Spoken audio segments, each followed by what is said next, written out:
나는 정말 여정우 좋다는 애들이 제일 이해가 안 됐다. 난 정말이지 나만을 괜찮다는 놈들이 제일 이해가 안 됐는데. 넌 야, 네가 왜? 인생 최악의 슬럼프인 상황에서 세상의 끝에 서 있던 바로 그 순간에 다시 만나게 됐다.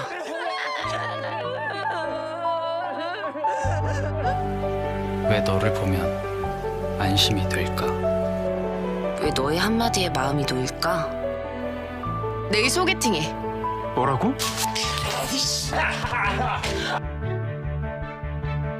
우리 요즘 왜 이럴까?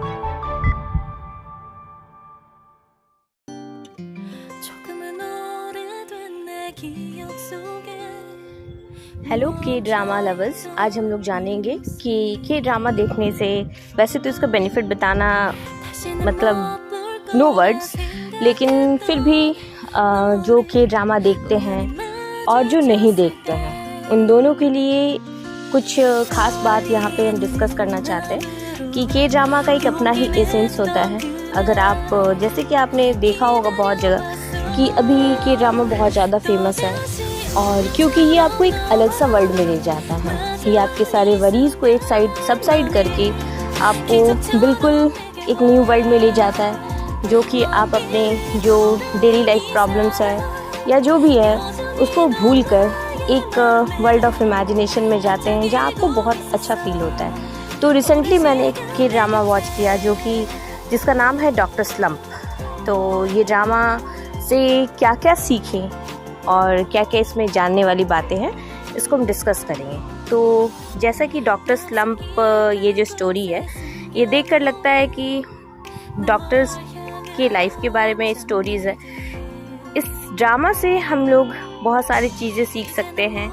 इसमें से जो इसका थीम है, क्योंकि ये ड्रामा जो होता है ऐसा मेरा बिलीफ है कि अगर आप अपने किसी भी सिचुएशन में देखो तो कहीं से ना कहीं से वो आपको कनेक्ट ज़रूर करता है।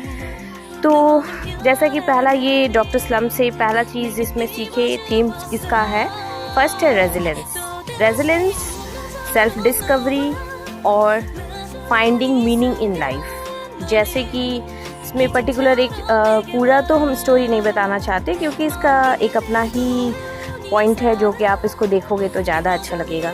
तो इसमें जो 3 पॉइंट है जैसे कि डिस्कस किया, रेजिलेंस, सेल्फ डिस्कवरी और फाइंडिंग मीनिंग इन लाइफ, ये आपको इस ड्रामा के थ्रू पता चलेगा। रेजिलेंस जो है ये रेजिलेंस डॉक्टर स्लम्प के कैरेक्टर्स से पता चलता है, जो कि रेजिलेंस का मतलब होता है आप किसी भी सिचुएशन में अपने आप को किस तरीके से ढाल लेते हो। हमारे लाइफ में हमेशा अप्स एंड डाउन्स आता है ही रहता है और जो आप अपने बिल्कुल ज़ीरो लेवल पे किस तरीके से अपने आप को संभालते हो ये ड्रामा सिखाता है। तो resilience in the face of इसमें जो कैरेक्टर्स है उससे हम लोग को पता चला कि कैसे उनके पर्सनल और प्रोफेशनल लाइफ में चैलेंजेस आते हैं। ये जो शो है ये एम्फसाइज करता है कि आप अपने लाइफ में चाहे सिचुएशन कैसा भी हो, स्टेइंग रेजिलेंट, बिल्कुल फ्लेक्सिबल रहे। जबकि लाइफ आपको मीन्स आप एक जेंट व्हील से ट्रैवल कर रहे हो, कभी लोज कभी हाइज दिखा रहा है लाइफ, फिर भी आप अपने को किस तरीके से बनाए रखे हो ये ड्रामा बताता है। ये ड्रामा ये भी बताता है कि आपके सेटबैक्स में आपको कैसे, आपका जो सेटबैक्स है ये आपका नेचुरल पार्ट ऑफ लाइफ है और आपको अपने सेटबैक्स में पॉजिटिव माइंड के साथ रहना है। तो ये कह सकते हैं कि एक रेजिलेंस बताया है कि जैसा सिचुएशन आता है आप उस सिचुएशन के हिसाब से ढल जाओ। क्या होता है कि जनरली हम लोग सिचुएशन को अपने हिसाब से बनाना चाहते हैं, हम अपने सिचुएशन पे मास्टरी करना चाहते हैं कि सिचुएशन वही होगा जो हम चाहेंगे, बट इस एटीट्यूड के साथ कुछ ज़्यादा नहीं होता, बस हमें थोड़ा सा उस मुश्किल को फेस करना। तो ये भी जैसे गो विद द फ्लो, तो जो आपकी लाइफ में सिचुएशन आ रहा है आप जस्ट उसके साथ चलो और कभी कभी वक्त को भी वक्त देना पड़ता है कि सब कुछ सही हो जाए। तो रेजिलेंस हो गया।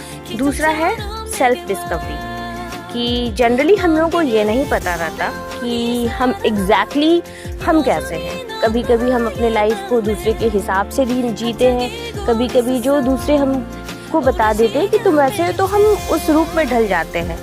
तो हम लोगों को क्या करना चाहिए कि अपने लिए समय देकर एग्जैक्टली हम क्या है इसके बारे में भी थोड़ा सा सोचना चाहिए। तो इस ड्रामा में बताया गया सेल्फ डिस्कवरी।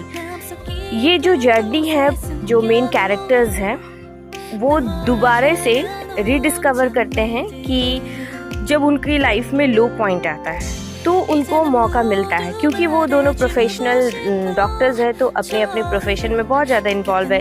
इवन जो छोटे छोटे उनको प्रॉब्लम्स होते हैं, जैसे कि थोड़ा बहुत डिजीज़, बीमारियाँ, कुछ ऐसा, तो उसको भी इग्नोर करके वो अपने डेली लाइफ में बहुत हसल लाइफ में बिजी रहते हैं। लेकिन जैसे उनके लाइफ में लो पॉइंट आता है वो ये सारी चीज़ को नोटिस करते हैं। ये ड्रामा हाईलाइट करता है कि आप अपने आप को टाइम लेकर समझें, अपने प्रायोरिटीज़ को समझें और जो आपके लाइफ में चेंजेस हो रहे हैं उनके साथ अलाइन करें, ताकि आपका जो ट्रू डिज़ायर्स है और आपका जो वैल्यूज़ है वो आपको समझ में आए। तीसरा इसमें है इम्पोर्टेंस ऑफ रिलेशनशिप्स।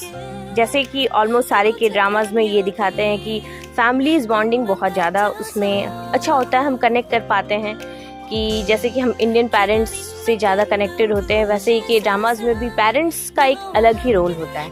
तो डॉक्टर स्लम्प में ये दिखाया गया है कि रिलेशनशिप कैसे हेल्प करते हैं। जब आपके पास एक सपोर्टिव फैमिली और फ्रेंड्स होते हैं तो आपके लाइफ में जो भी चैलेंजेस आते हैं आप उसको कैसे ओवरकम करते हैं। ये भी बताया गया है, it shows that friends and family और जो हमारे बहुत ज़्यादा लव्ड वंस होते हैं हमको कैसे प्रोवाइड करते हैं सपोर्ट, मोटिवेट करते हैं और वो हमारे डिफ़िकल्ट टाइम्स में वो ये बताते हैं कि वो हमारे लिए है। और क्योंकि कभी कभी ऐसा होता है कि आप अकेले सब कुछ नहीं कर सकते, बट आपको थोड़ा सा अगर किसी का सपोर्ट मिले तो वो अपने लाइफ में बहुत कुछ अच्छे से उस पीरियड को पार कर सकते हैं। उसके बाद है फाइंडिंग मीनिंग इन लाइफ, कि एग्जैक्ट मीनिंग क्या है हमारे लाइफ का, हम जो जी रहे हैं वो क्यों जी रहे हैं, क्या ही बस प्रोफेशन ही सब कुछ है, क्या होगा अगर वो प्रोफेशन नहीं रहा तो क्या आप उस लाइफ को जीना छोड़ देंगे। ये ड्रामा बहुत ज़्यादा कनेक्ट करता है किसी भी के लाइफ में, क्योंकि अप्स एंड डाउन्स तो सभी के लाइफ में होता है। तो ये ड्रामा ज़रूर देखना चाहिए। हर एक ड्रामा का एक अपना अपना लेसन्स होता है जो आप उसको सीखो, उसको जानो तो अच्छा लगता है। और थोड़ा कहीं ना कहीं से अगर आपको लाइफ जीने में और आसानी हो जाए और आपको ये ना लगे कि इस पूरे जर्नी में सिर्फ मेरे साथ ऐसा बुरा होता है या हम अकेले जिसके लाइफ में बहुत ज़्यादा स्ट्रगल्स है, तो इसीलिए ये जानना चाहिए कि सभी के लाइफ में प्रॉब्लम्स होते हैं, बट चैलेंजेस अलग होते हैं, लेकिन होते ज़रूर है। तो कैसे फेस किया जाए, तो फाइंडिंग मीनिंग इन लाइफ, इनसे हम लोग ये सीखते हैं कि जो कैरेक्टर्स है इस ड्रामा के वो स्ट्रगल करते हैं अपने लाइफ में। उनको ऐसा लगता है कि फीलिंग ऑफ एम्प्टीनेस उनके लाइफ में बहुत कमी है, वो अकेले रह रहे हैं, डिससेटिस्फैक्शन चल रही है उनके लाइफ में और मतलब कहीं से भी सक्सेस नहीं दिख रहा है। तो फिर उनको जैसे जैसे ये ड्रामा आगे बढ़ता है तो ये पता चलता है कि उनकी कुछ हॉबीज़ होते हैं और कुछ ऐसा चीज़ जो वो करना चाहते हैं लेकिन अपने बिज़ी स्केड्यूल के कारण वो उसको पूरा नहीं कर सकते। तो फिर जब वो उनके पास जब वो एक टाइप से कह सकते हैं कि जॉबलेस हो जाते हैं, तो उस टाइम पे वो अपने हॉबीज़ को, अपने जो भी छोटे छोटे डिज़ायर होते हैं उसको फुलफ़िल करते हैं और फिर उनको समझ में आता है कि ये this is a part of life, तो ये आना जाना रहता है।